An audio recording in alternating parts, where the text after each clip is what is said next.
I freaking love alt history. I want to see the exact same scenario over and over again. It is actually weird how often you can show me a map of what if Germany won WW1, and I'll be completely enthralled because everyone has their different takes. A map of the Club Penguin Civil War, circa 2019. In green, we have the Club Penguin Resistance Force, and in red, the Socialist Community of Penguins. As you can see, the capitals, Westtown and Easttown, were divided just like Berlin back in the day. The Resistance also made a landing in the cove, it appears. An iceberg over here is looking awfully like the island of Cyprus in the Mediterranean. What is this, like the Russian Civil War just in Club Penguin form? Obviously, both sides have to have flags. Was the Resistance a monarchy force? I'm getting like king vibes. And also the capital flag to represent the division down the middle. There is actually some lore. It's December 20th, 2018, and the game has been shut down. Penguins from both sides have taken up arms to restart civilization. Where were you when Club Penguin was killed? Who is the greatest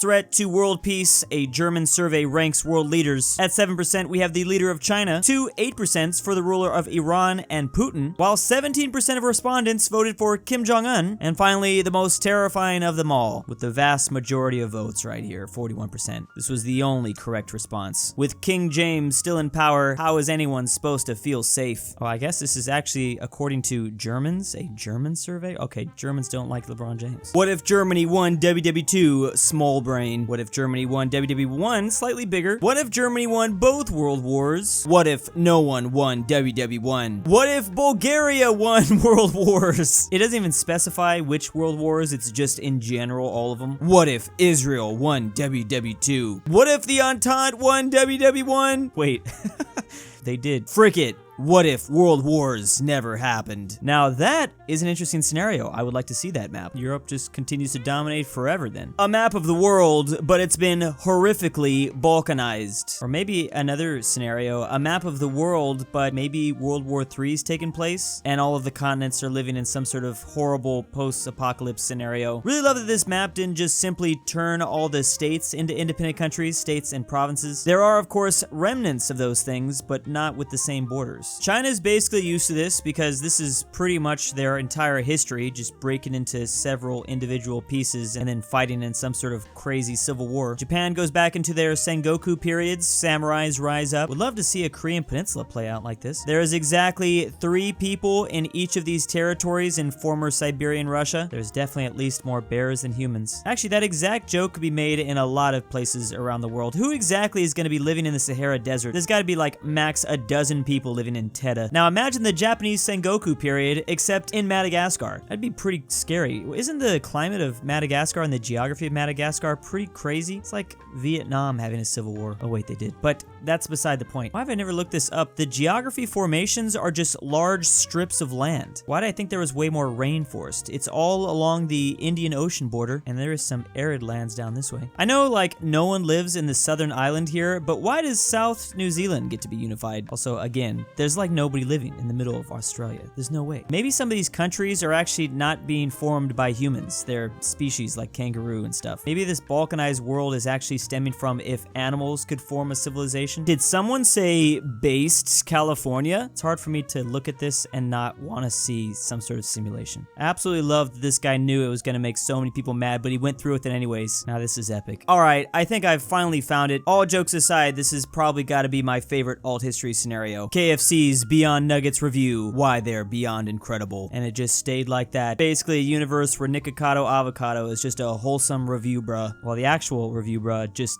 fulfills his destiny of becoming a bodybuilder. Nikocado Avocado, the tale of the greatest vegan YouTuber. Oh, I see now. Thank you, Sunny V2. What if it was all a dream? The 2022 Bikini Bottom mayor elections. We've got 6 candidates running this term. Squidward from the Labor candidate, Sandy Cheeks from the what the hell's Forward Bikini Bottom? Is it like a progressive thing? SpongeBob, the nominee for the Yellow Party. I'm thinking he's a libertarian. Oh wait, no, Mr. Krabs has got to be the libertarian. Abolish the business tax. Plankton, of course, running for the National Plankton Party. This is sounding pretty authoritarian, right? Finally, Patrick Star for Patrick Funtime Party. Oh, turnout was up 78% this year. Patrick Star actually did the worst. It was Squidward under the Labour Party with 118 popular vote. That's 27% total. I mean, there's not a whole lot of fish in Bikini Bottom, so I get it. I just want to know what the guy who screams, "My leg!" voted for. What if the Mediterranean Sea was actually in South America and known as the Amazon Sea instead? I think even in a scenario like this, they'd probably still build the Panama Canal. Why is that the first thought to run through my head? Also, is the entirety of the Italian peninsula just rainforest? Actually, a lot of this, I think, is just purely rainforest. Would this massive sea in the center change anything? I would assume it would. That's the problem with like moving massive geographical features, because like, how can you predict what the world would do, the climate and stuff? The only other thing that I can think of in this scenario is those massive sloths that used to live on this continent would probably have formed the first civilization. I mean, this was literally their stomping grounds. It could have taken over. A California state transit map if we still had the Sea of California. Now, we did have a massive inland sea not that long ago. Many believe it only dried up 1.5 million years ago. Hypothetically, a 45-day massive mega storm could make it look like this again. But this is a world where the Sea of California never disappeared, and how we would go about this. I'm gonna say that, first of all, I mean, our borders would probably not be the same. Seems like a pretty easy choice to at least split the state into Northern and Southern California. But regardless, a massive body of water in the middle here would probably make it a little bit easier. Well, I don't know what I'm saying. Easier to what? For some reason, I just feel like having a lot of water here would not make the state so car dependent. I mean, Bakersfield would literally become a port city. There's actually a lot of land that we lost, I see. I don't know how that happened. Oh, and Baja California dips way in there too. Are we building underground tunnels, or are these, I don't think those are, that's state ferry route, I was gonna say. Oh, these aren't even trains? Airline routes? State bus route? Even in this old history, we can't finish our bullet trains. Here's a world where the Vikings were right about world geography. I don't know anything about what the Vikings thought about world geography. I thought they were just mainly focused on destroying everything along this vicinity, or maybe everything in general. The Vikings were just conquering all over the place. So when they made it to Vinland, or like North America, basically, I guess they thought this somehow connected to Africa, maybe? Which I know it's easy to laugh at this point, but that doesn't seem to be like the craziest theory. I mean, how could anyone know that the world was as big as it is? Probably heard about distant lands called Morocco. Well, it wasn't Morocco at the time, but the continent of Africa. And then they just got to Canada and were like, oh, this is probably a part of Africa too. Interesting to think that they thought the Red Sea and the Persian Gulf were actually just massive lakes. I could see that, especially because they already knew about the Caspian Sea. If they knew Caspian Sea was a lake, they're probably like, oh, these are lakes too. Man, in their eyes, they were probably thinking they were going to conquer the whole globe. This guy is always with great work. The Roman Empire, but something is very, very off. But not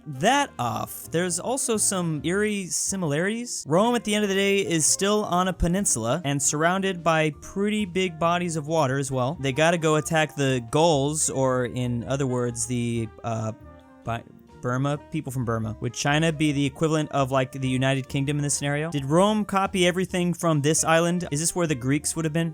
This is where the Carthaginians are. Do they have elephants down here? As long as they have elephants. And Alexandria, Egypt, over this way. Oh, Carthage might have been, oh, Africa is Australia, I see. Those Carthage-Roman wars must have been pretty epic. A lot of naval battles. Just looking at this kind of makes me shocked that there wasn't some sort of civilization that formed out of Indonesia. Like some sort of massive empire like this that was connected through all these sea routes. One thing's for sure, this empire would be spicy. Now this is what imaginary elections is all about, which by the way, if you haven't already, check out imaginary elections on Reddit, as well as imaginary maps, of course. So basically this is a world where Louisiana is its own country, or is its own state? Oh, it's a governor election. So the Louisiana that we know and love today is just really thick, and we also don't have a lot of states anymore. So the US decided to buy it off the French and then just keep the entire territory as one big ol' state. We have a 61% turnout, over 13 million votes as well. I have no idea who these two ladies are, but alright. I would imagine this would be a heavily red state, though, just considering all the other states they have in it. Oklahoma, Arkansas, Missouri, Kansas, Nebraska. And according to this election, it was a landslide, 56.3%. I mean, maybe not a landslide, but that's pretty safe, easy victory. It's actually really creative, especially considering